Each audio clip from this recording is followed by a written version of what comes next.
Hi hello నమస్తే అండి. మాతృమూర్తికి, గురుదేవులకి, అలాగే మీకు మీ కుటుంబ సభ్యులందరికీ గురు పౌర్ణమి శుభాకాంక్షలండి.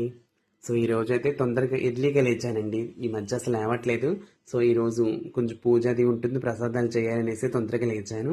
సో అన్నవరం ప్రసాదం చేసాం, చక్కగా బాగా కుదిరిందండి. అలాగే మీ అందరికీ నోరూరించి అతి ఇష్టమైన పులిహోర అండి.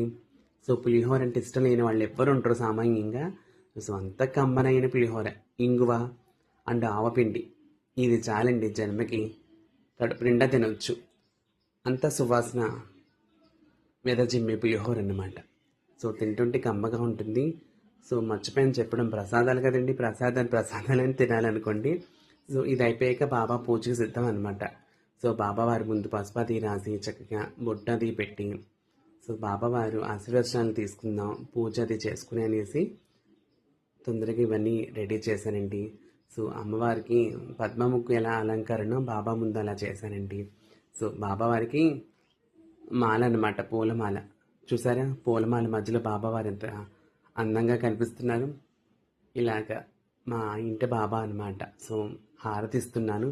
స్వామి సాయినాథాయ షిరిడి క్షేత్రవాసాయ మామకాభిష్టదాయ మైత మంగళం.